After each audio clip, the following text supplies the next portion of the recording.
កាលពីថ្ងៃទី24ខែមីនាឆ្នាំ2026កន្លងទៅនេះមូលនិធិមេងលីជាគួចបាននាំយកនៅអំណោយសប្បុរសធម៌ចែកជូនដល់ប្រជាពលរដ្ឋដែលកំពុងរស់នៅសហគមន៍គំនោរសំរាមស្ទឹងមានជ័យស្ថិតក្នុងខណ្ឌដង្កោរាជធានីភ្នំពេញប្រមាណជា195គ្រួសាររួមទាំងកុមារ257នាក់ចាស់ជរា43នាក់សម្ភារៈដែលចែកជូនទាំងនោះរួមមានដូចជា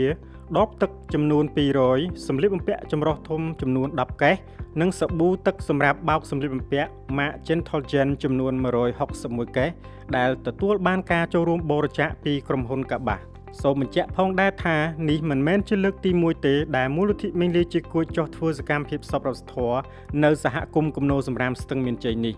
ការចូលរួមចំណែកជួយដល់សហគមន៍តាមរយៈសកម្មភាពផ្សេងៗគឺជាផ្នែកមួយដ៏សំខាន់ហើយក៏ជាការទទួលខុសត្រូវដែលយើងទាំងអស់គ្នាអាចធ្វើបានផងដែរដោយសពមួយដងមូលនិធិមេងលីជាគួចតែងតែចូលរួមចំណែកនៅក្នុងសកម្មភាពសប្បុរសធម៌និងផ្សារភ្ជាប់សហគមន៍ជាមួយនឹងការអភិវឌ្ឍតាមរយៈកម្មវិធីស្នូលទាំង4នោះគឺកម្មវិធីអប់រំកម្មវិធីសុខភាពកម្មវិធីសេវាសហគមន៍និងកម្មវិធីឆ្លើយតបទៅនឹងគ្រោះមហន្តរាយដោយផ្ដោតលើសហគមន៍ក្រីក្រ